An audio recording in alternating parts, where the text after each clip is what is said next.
Hello and welcome back to another video. It's just after 6 o'clock on what looks like it's going to turn out to be a really beautiful day, and I'm at Shingai Station. I'm heading today to a small station called Shingai, which is in the south of Shikoku in Kochi Prefecture. It's going to be a 6-hour journey, although I'm going to take a break for a while in Okayama. It's supposed to be the middle of the rainy season right now, but with weather like this, it could well turn out to be quite a spectacular journey. So, if you want to come along, you're more than welcome. Please do join me. The first train I have to catch today is not this one, because this is a freight train, but it follows this train all the way as far as Itozaki, which is about 40 minutes. And here we are, just about 40 minutes later at Itozaki. The next train is to Okayama. One stop after Itozaki Station is Onomichi Station, and between the two there's this great stretch of line with wonderful views out over the inland sea. With weather like it is today, it really is quite a stunning view, and hopefully there'll be some more equally stunning views out over the inland sea later on in the journey.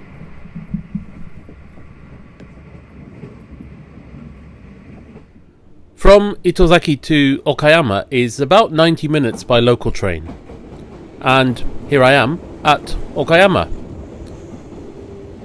There are only 2 trains a day to Shingai Station, and the first train is about 3:30 in the afternoon, so I have a good amount of time here in Okayama. I'm going to use my time here in Okayama to take some videos of the trains, which I will hopefully make into a separate video. Okay, so it's now nearly midday, and this is the next train I need to catch.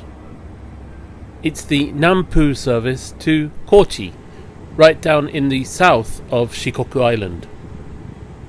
Nampu is the name of the service, and it means southern wind. Quite a poetic name, really. Anyway, let's get on. The train starts from here, and I have a reserved seat anyway, but to be honest, it doesn't look like it'll be too busy. After leaving Okayama, the train heads south before crossing the inland sea to the island of Shikoku.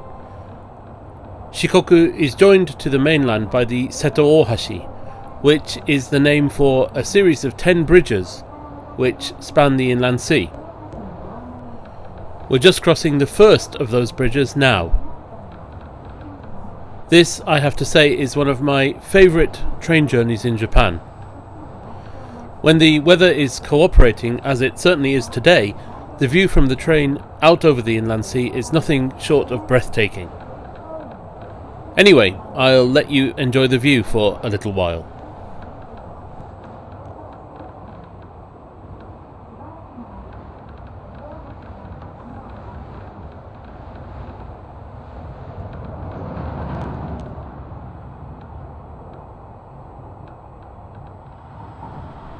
Don't worry, we've not suddenly started going backwards. This is just the view from the other side of the train carriage. The pyramid-shaped mountain in the far distance is basically Takamatsu City. Takamatsu is another great place to visit, actually. It's a really nice city. I'm not heading to Takamatsu today, though.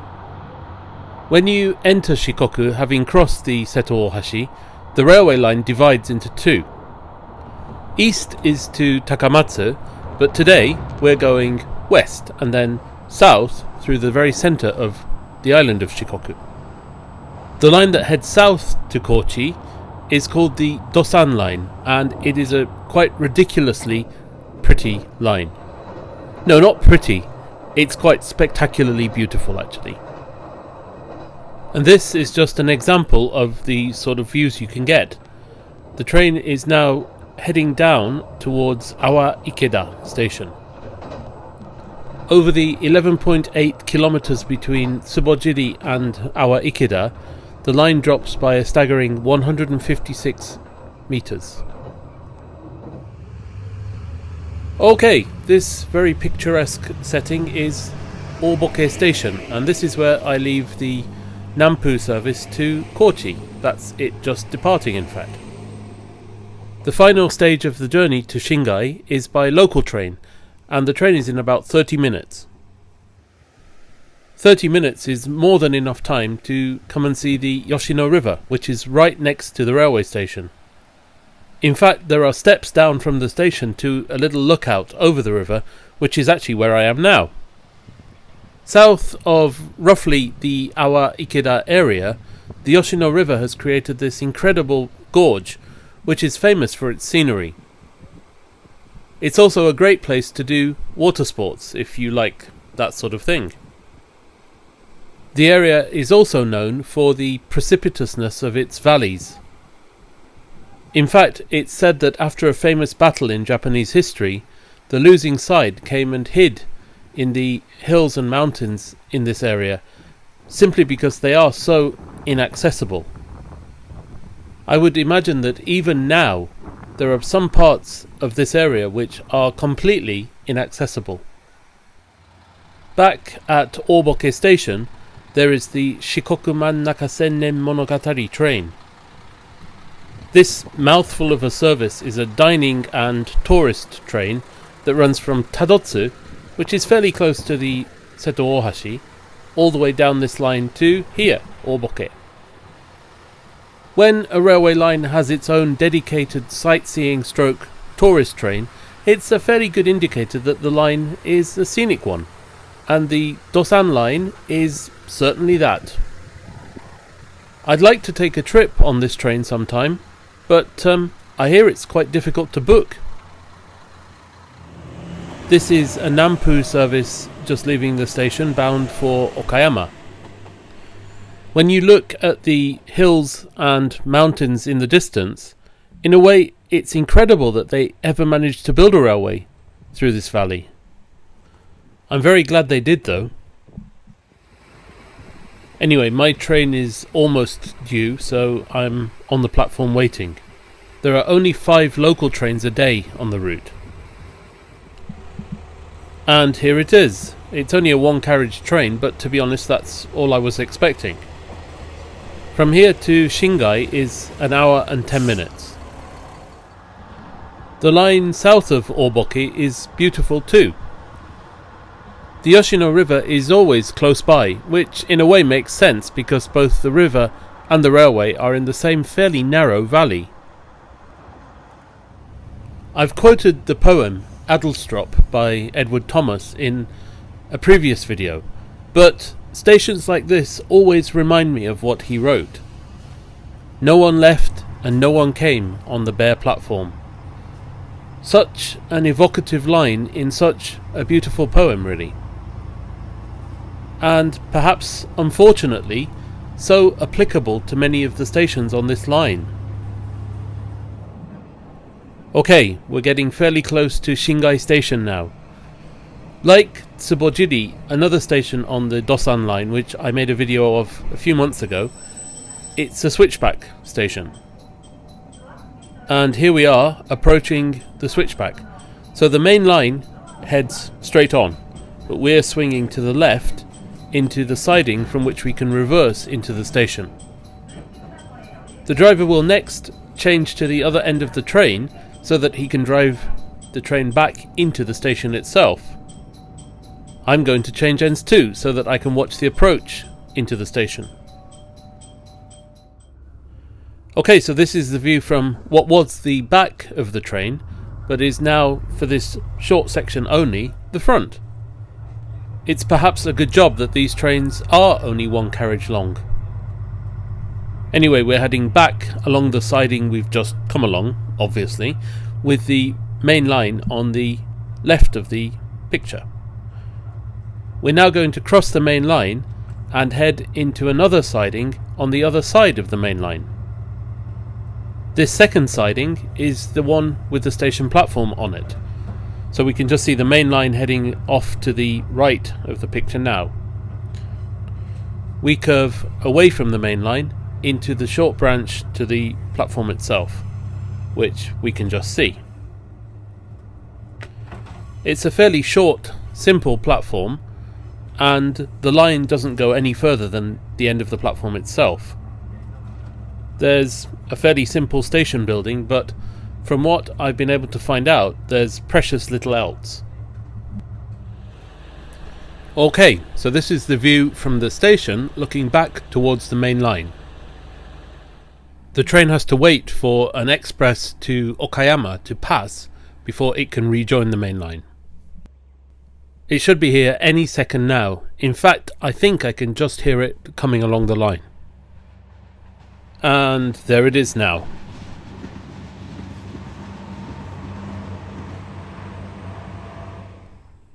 So now the local train can rejoin the main line and head on further south to Kochi. Come to think of it, Kochi is another great place to visit.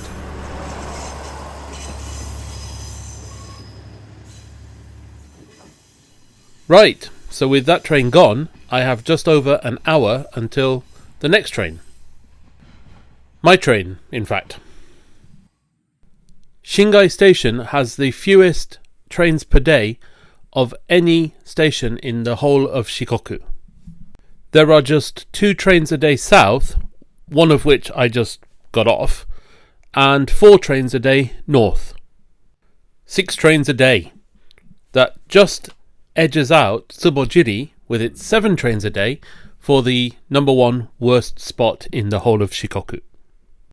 The station's history starts in 1935 when it was opened as a signal station. From what I can gather, calling something a signal station just means it's a place where trains can wait while other trains pass. In other words, it's basically like a passing loop. With the majority of the Dosan line being single track, places like this, I suppose, were important. For a decade or so after 1935, though, the station's history becomes actually quite fascinating. By the end of 1944, in other words, the closing stages of World War II, battles on the mainland of Japan were becoming a distinct possibility. The location of the Shinkai area means that it is naturally fortified, and as such, it was considered important as a key point in the rear communication line. Therefore, it was fortified militarily. Additionally, the Shikoku Military District headquarters were also evacuated to Shinkai. So it can be said that for a time, the area around Shinkai Station was in a way the centre of Kochi Prefecture. A very far cry from the situation nowadays, I have to say. By the way, if you're particularly observant, you might have noticed that while I've been talking about the history of the station, I've been calling it Shinkai Station. When I was talking earlier, though, I called it Shingai Station. That's not a mistake. At the time of the war, the station was actually called Shinkai Station, and I think even now the district which it serves is called Shinkai. The name of the station was actually changed to Shingai, though, in December 1956. And just one more historical fact, the station was promoted to a station proper instead of a signal station in 1947, June, if I remember correctly. Anyway, let's take a look around the station building.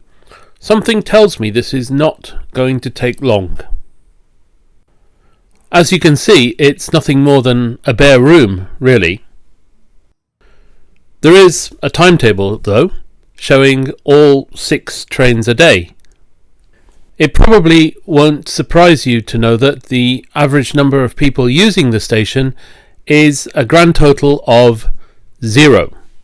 0 people per day.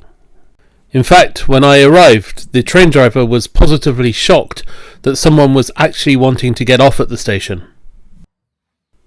Anyway, this is the outside of the station, fairly simple. There is a road to the station, but it doesn't go any further than the station. It's just an access road. Anyway, let's take another look inside. At least there's a place to sit and wait for your train, which, given the frequency of services, could be quite a long time. Then there's this blue tank of something sitting in the middle of the floor. I'm not sure what it is, and I'm not planning to find out. One thing I find completely amazing, really, is that until 1970 the station was actually staffed. And even now, part of the station, the part next to the waiting room, is a place where someone could live. There are tatami mats, there's a desk, and there's something that looks very much like a heater. I also wonder if the window to the left was originally used for selling tickets. Apparently it's about 5 kilometers from the station to the district of Shingai. I took a little walk down the hill from the station to see if I could find anything, but there's nothing. Apparently, until 1987 there was a shop in front of the station, and in fact that shop sold railway tickets once the station had become unmanned. There is something that looks like, well, I suppose a large garage fairly close to the railway station, so I'm assuming that's it. But really, that's the only sign of life. It appears that there's some sort of construction work or earth-moving work going on somewhere nearby. In fact, you might have heard the noise of heavy machinery on the video. Apart from that, though, I would have no problem whatsoever assuming that this whole area was deserted. It really does feel like I've stepped into some sort of urban exploration video. To be honest, I would have liked to have walked a little bit further down the hill, really just to see if there was anything worth seeing. But the temperature is about 32-33 degrees today, and while walking down the hill would have been fine, I really didn't fancy walking back up the hill. So really all that's left now is to wait for the train back. I'm going to sit in the waiting room, have a drink, at least I was sensible enough to bring one with me, and ponder what that blue tank might be. Nope, still no ideas. This is another view of the end of the platform and the end of the line. You might ask, why did they build a switchback station? Which is a good question. I think the reason is fundamentally the same as for Tsubojiri Station, and again, if you haven't seen my video on Tsubojiri, please do take a look. I think it's simply that the main line is on too steep a gradient. Anyway, here's my train.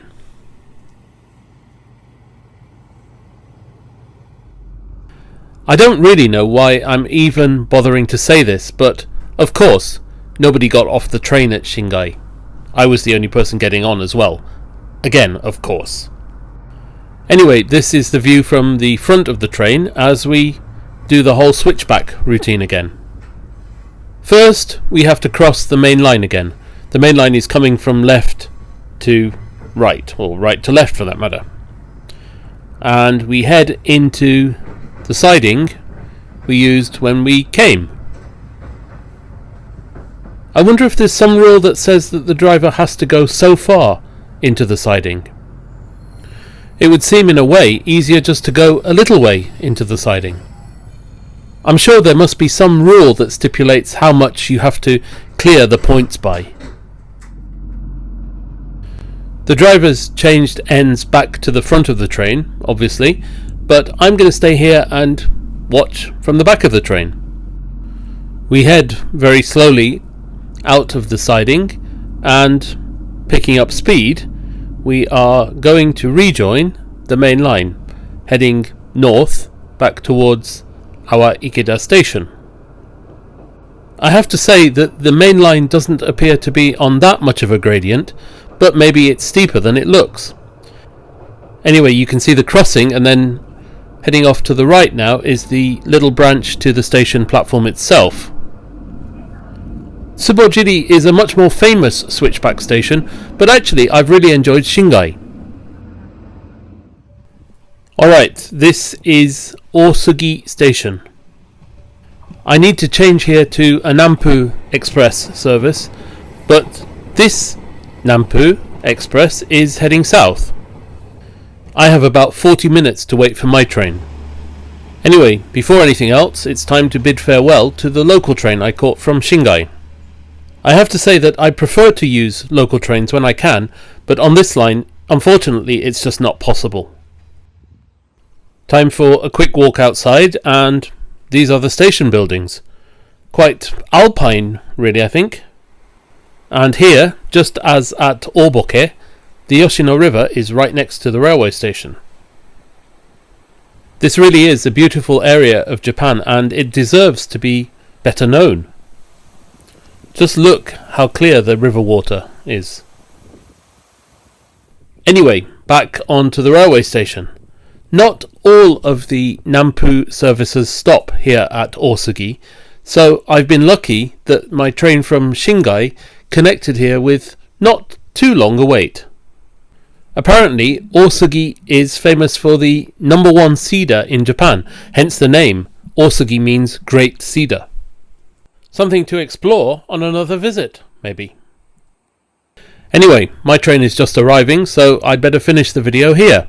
Thank you as ever for watching. I hope you enjoyed it, and I hope too to see you again in another video very soon.